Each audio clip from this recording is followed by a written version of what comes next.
नमस्कार, आपके साथ मैं हूं अभिलाषा पाठक। 2022 में अभी वक्त है, लेकिन उत्तर प्रदेश में चुनावी शंखनाद बड़ी जोर शोर से सुनाई दे रहा है। सभी दल जोड़ तोड़ में लगे हुए हैं, तो बीजेपी विधानसभा से लेकर बूथ तक मजबूत करने में पार्टी को जुटी हुई है। पार्टी ने सत्ता में वापसी के लिए टीम 16 बनाई है और ऐसे में सवाल ये है कि ये टीम 16 क्या है और ये यूपी में कैसे कमल खिलाएगी, इस रिपोर्ट में समझिए।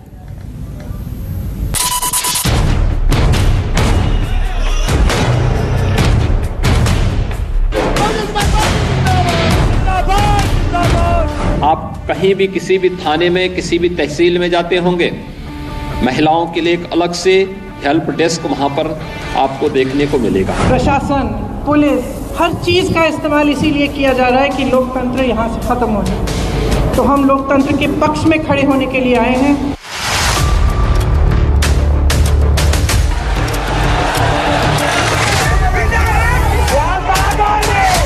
पिछले 4.5 साल से एफआईआर हुए, काम कहाँ हुआ है, विकास कहाँ हुआ है? लोगों को डराया है, लोगों को अपमानित किया है, लोगों को जेल भेजा है। जो भी गलत कार्रवाई की गई है, तो फिर बीएसपी की सरकार बनने पर उन सभी मामलों की उच्च स्तरीय जांच कराई जाएगी।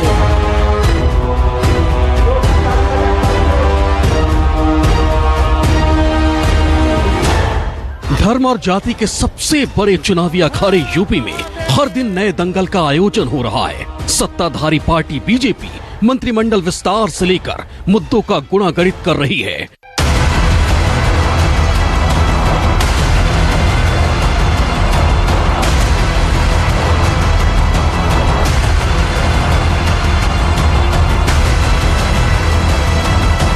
तो अखिलेश लखनऊ की कुर्सी तक पहुंचने के लिए दमदार साथी की तलाश में है। प्रियंका लखनऊ में रहकर पार्टी की कमजोरी और ताकत का आकलन कर रही हैं। बीएसपी अपने हाथी को पूरे सूबे में दौड़ाने के लिए नए रास्तों की तलाश में है। एक तरह से देखिए तो यूपी चुनाव में अभी बहुत वक्त है, लेकिन दूसरी तरफ से देखिए तो यूपी चुनाव का ऐलान 100 दिनों के भीतर हो जाएगा। 75 जिले, 80 लोकसभा सीटें, 403 विधानसभा सीटें, ऐसे में 100 दिन सियासी पार्टियों को बहुत कम भी दिख रहे हैं। इसीलिए समाजवादी पार्टी हो या भारतीय जनता पार्टी, कांग्रेस हो या बीएसपी या छोटे दल, सबने युद्ध स्तर पर अपनी तैयारियां अभी से शुरू कर दी हैं। बूथ लेवल से लेकर के और बड़ी रैलियों तक का रोड मैप तैयार किया जाने लगा है। बीजेपी ने टीम 16 का गठन कर लिया है। अब पार्टी ने दोबारा ज्यादा सीटों के साथ सत्ता में लौटने की जिम्मेदारी इस टीम को सौंप दी है। बीजेपी की ये टीम 16 हर विधानसभा क्षेत्र में काम करेगी। यूपी चुनाव के लिए बनाई गई पार्टी की टीम में विस्तारक टोली, विधानसभा प्रभारी, संयोजक, इलाके के विस्तारक, बूथ प्रबंधन कार्य प्रमुख, मतदाता सूची कार्य प्रमुख, कार्यक्रम एवं अभियान प्रमुख, सामाजिक टोली संपर्क, सदस्यता अभियान प्रमुख, सभा रैली बैठक प्रवास प्रमुख, महिला और पुरुष लाभार्थी संपर्क प्रमुख, सरकारी योजना एवं अभियान प्रमुख, प्रचार प्रसार प्रमुख, आईटी प्रमुख, सोशल मीडिया प्रमुख, कोष प्रमुख शामिल हैं, जो चुनावी प्रचार में जरूरत के मुताबिक पार्टी की मदद करेंगे। उत्तर प्रदेश में चप्पे चप्पे पर कमल खिलाने के लिए बीजेपी ने अपनी रणनीति को धार देना शुरू कर दिया है। विधानसभा संयोजक हो या रैलियों के लिए संयोजक हो या फिर जो बेनिफिशियरी हैं उनके घर तक पहुंचने के लिए मंडलों में टीम का गठन कर दिया गया है। बीजेपी की कोशिश है कि इस पूरी तैयारी के सहारे वो 2022 में उत्तर प्रदेश की सत्ता में पिछली बार से ज्यादा मजबूती के साथ लौटे। मतलब बाकी सियासी दल अभी अपने आपसी झगड़े और अंदरूनी समीकरणों के बीच तालमेल बैठाते हुए दिखाई दे रहे हैं। वहीं बीजेपी लगभग चुनाव की पूरी तैयारी कर चुकी है। इतना ही नहीं, बीजेपी इस बार ज्यादा पावर के साथ सत्ता में आने की तैयारी कर रही है। इसलिए पार्टी ने इस बार उन सीटों पर भी फोकस करना शुरू कर दिया है जो पिछली बार हार गई थी। बीजेपी 384 सीट पर चुनाव लड़ी थी। पार्टी ने 312 सीटों पर जीत हासिल की थी। 72 विधानसभा सीट पर बीजेपी को हार मिली थी। अब पार्टी के सामने इन्हीं हारी हुई सीटों को हासिल करने की बड़ी चुनौती है। इसके लिए बीजेपी ने अभी से रणनीति बनानी शुरू कर दी है। कहा जा रहा है कि सीटों पर राज्यसभा सदस्यों और बड़े नेताओं को प्रभारी बना दिया गया है। खुद मुख्यमंत्री योगी आदित्यनाथ और पार्टी के बड़े नेता यहाँ बड़े बड़े आयोजन कर रहे हैं। यूपी में बीजेपी ने अपनी ताकत को बढ़ाने के लिए पिछले चुनाव में हारी हुई सीटों पर भी जोर लगा दिया है। खुद मुख्यमंत्री योगी आदित्यनाथ से लेकर बीजेपी के तमाम नेता इन सीटों पर जाकर प्रचार भी कर रहे हैं, जिससे साल 2022 में साल 2017 के मुकाबले ज्यादा सीटों पर कमल खिलाया जा सके। मुख्यमंत्री योगी आदित्यनाथ पिछली बार की हारी हुई सीटों पर जाकर परियोजनाओं का शिलान्यास कर रहे हैं। पार्टी के प्रदेश अध्यक्ष स्वतंत्र देव सिंह ज्यादा से ज्यादा सभाओं को संबोधित कर रहे हैं। साथ ही बीजेपी ने सूबे में 100 दिन में 100 काम की रणनीति भी तैयार की है, जिसके तहत पार्टी हर दिन कोई न कोई आयोजन करेगी। सरकार की उपलब्धियों का प्रचार किया जाएगा। 22 के चुनाव में भारतीय जनता पार्टी अपने सरकार का रिपोर्ट कार्ड जनता के सामने रखेगी और संगठन जो तंत्र है हमारा, वो हमारी सरकार के कामों को जन जन तक पहुंचाएगी। विधानसभा संयोजक, प्रभारी और विस्तारकों की नियुक्ति की गई है। साथ ही साथ विधानसभा के चुनाव में रैली बैठकों के लिए भी संयोजकों की नियुक्ति की जा चुकी है। देखिए, हमारे यहाँ एक कहावत है कि आधी छोड़ पूरी को धावे, पूरी मिले ना आधी पावे। वही एक्सरसाइज भारतीय जनता पार्टी आगामी विधानसभा चुनाव में उत्तर प्रदेश की करने जा रही है। माननीय स्वतंत्र देव सिंह जी के नेतृत्व में, माननीय धर्मेंद्र प्रधान जी के नेतृत्व में इन्होंने 16 टीमें जो गठित करने की बात और 84 सीटों पर फोकस करने की बात कही है, जो कि 2017 के इलेक्शन में ये हारे थे, उनको भी जीतने की कवायद करना चाहते हैं। तो हकीकत ये है कि वही होगा हश्र जो मैंने आपको कहावत में कही। 2022 के चुनाव में बीजेपी हर छोटी छोटी गलतियों को सुधारने की कोशिश में है, ताकि नतीजों के वक्त उसको ज्यादा नुकसान न उठाना पड़े। दावा तो ये भी किया जा रहा है कि इस बार बीजेपी हारे और जीते करीब 150 उम्मीदवारों के टिकट काटने का भी प्लान तैयार कर रही है। कहा जा रहा है कि निष्क्रिय रहने वाले विधायकों के टिकट कट सकते हैं। बयानों से संगठन और सरकार को कटघरे में खड़े करने वाले विधायकों पर गाज गिर सकती है। 70 साल से ज्यादा उम्र के विधायकों का भी टिकट कट सकता है। कहा जा रहा है कि जिन विधायकों से स्थानीय जनता, कार्यकर्ता, संगठन पदाधिकारी नाराज हैं, उनकी जगह नए चेहरे को मौका दिया जाएगा। साथ ही जिन विधायकों पर समय समय पर अलग अलग आरोप लगते रहे हैं, पार्टी उनको भी टिकट देने से परहेज करेगी। कहा तो ये भी जा रहा है कि 2017 के चुनाव में ज्यादा अंतर से हारे उम्मीदवारों को दोबारा चुनाव लड़ाने के जोखिम से पार्टी बचने की कोशिश करेगी। दिल्ली से कुमार गौरव के साथ मानस श्रीवास्तव और अशोक तिवारी, न्यूज़ 24, लखनऊ।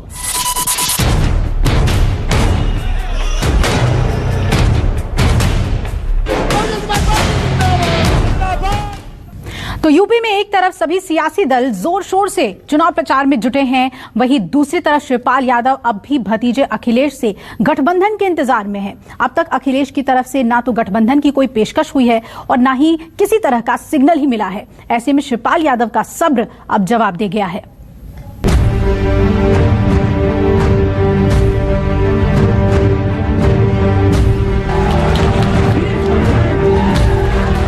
हमने प्रयास किया है कि समान विचारधारा वाली पार्टियां मिलकर के एक अलायंस करें।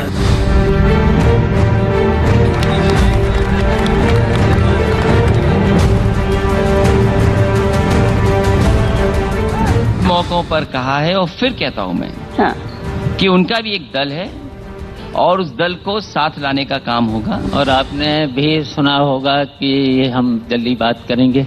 मैं इंतजार कर रहा हूं। इंतहा हो गई इंतजार की। चाचा का इंतजार है जो खत्म ही नहीं हो रहा। कभी तो चाचा ने भतीजे को उंगली पकड़कर कदम बढ़ाना सिखाया था, लेकिन आज कदम से कदम मिलाकर चलने का सपना भी शिवपाल के लिए सपना बन गया है। वो भी तब जब चाचा ने भतीजे अखिलेश के साथ गठबंधन जोड़ने की कोई कसर नहीं छोड़ी। एक तरफ चुनाव के दिन नजदीक आ रहे हैं, दूसरी तरफ भतीजे के जवाब का इंतजार बढ़ता ही जा रहा है। ऐसे में अब शिवपाल यादव के सब्र का इम्तिहान पार कर चुका है। यूपी में विधानसभा चुनाव का शोर तेज हो चुका है। लेकिन चाचा शिवपाल का भतीजे अखिलेश के साथ गठबंधन का इंतजार अभी तक खत्म नहीं हुआ है। साथ चुनाव लड़ने का सपना संजोकर बैठे शिवपाल सिंह यादव को अभी तक अखिलेश की तरफ से कोई ग्रीन सिग्नल नहीं मिला है। ऐसे में शिवपाल का सब्र भी जवाब दे चुका है और उन्होंने गठबंधन के लिए अखिलेश को 11 अक्टूबर तक का अल्टीमेटम दे दिया है। शिवपाल की दिली इच्छा बीजेपी को हराना है और अपनी इच्छा पूरी करने के लिए वो समाजवादी पार्टी का साथ चाहते हैं, लेकिन अखिलेश हैं कि जवाब देते ही नहीं। हमने प्रयास किया है कि समान विचारधारा वाली पार्टियां, सेकुलर पार्टियां मिलकर के एक अलायंस करें। अलायंस करना इसलिए जरूरी है कि भारतीय जनता पार्टी को हटाना जरूरी है। ऐसा नहीं है कि शिवपाल यादव ने अखिलेश से दोस्ती बढ़ाने की कोशिश नहीं की। तमाम मंचों से वो भतीजे के साथ चुनावी मैदान में उतरने की इच्छा जाहिर कर चुके हैं। न्यूज 24 के चुनावी प्रोग्राम मंथन में भी शिवपाल अखिलेश को आगे कर पीछे चलने की अपनी मंशा जाहिर कर चुके हैं। अखिलेश भी छोटे दलों से गठबंधन की बात कर चुके हैं। फिर क्या हुआ जो अब तक दोनों के दिल नहीं मिल पाए? इसलिए हम चाहते हैं कि जितनी समान विचारधारा की पार्टियां हैं, समाजवादी भी है, सेकुलर पार्टियां भी हैं, एक हो जाए। मैंने तो प्रयास भी किया है और आपने भी सुना होगा कि हम जल्दी बात करेंगे। मैं इंतजार कर रहा हूं कि उनका भी एक दल है और उस दल को साथ लाने का काम होगा। उनके जो लोग हैं और जो भी सम्मान दे सकती है पार्टी, उन्हें सम्मान देगी। तो शिवपाल यादव ने एसपी को गठबंधन के लिए 11 अक्टूबर तक का वक्त दिया है। अगर ऐसा नहीं हुआ तो शिवपाल यादव 12 अक्टूबर से परिवर्तन रथ यात्रा पर निकल पड़ेंगे और सभी 403 सीटों पर अकेले चुनाव लड़ने का मन बना लेंगे। मथुरा से बांके बिहारी के दर्शन करके सामाजिक परिवर्तन रथ से हम लोग निकल पड़ेंगे। चुनाव का शंखनाद मथुरा से शुरू होगा और उत्तर प्रदेश के हर जिले में हमारा सामाजिक परिवर्तन रथ चलेगा और हर जिले में एक एक रात रुकेंगे।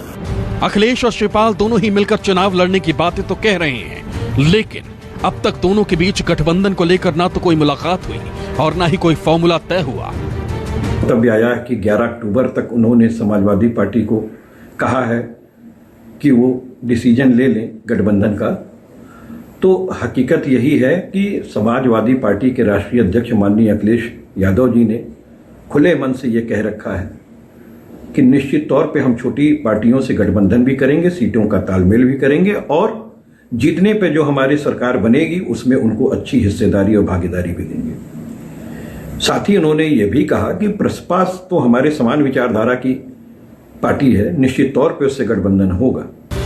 उधर यूपी चुनाव की तैयारियों को लेकर लखनऊ पहुंची कांग्रेस महासचिव प्रियंका भी ताबड़तोड़ एक्शन में है। लगातार बैठक कर रही हैं, नेताओं के साथ मुलाकात कर रही हैं, साथ ही वो आगामी कार्यक्रमों और अभियानों पर मंथन कर रही हैं। रैलियों और सम्मेलन की रूपरेखा तैयार कर रही हैं। कहा तो ये भी जा रहा है कि पूर्वांचल के वोटर्स का रुझान कांग्रेस की तरफ करने के लिए प्रियंका 9 अक्टूबर को काशी में बड़ी रैली का आयोजन कर सकती हैं। साथ ही कई तरह की रथ यात्राओं का भी प्लान तैयार हो रहा है। Bureau report, news 24।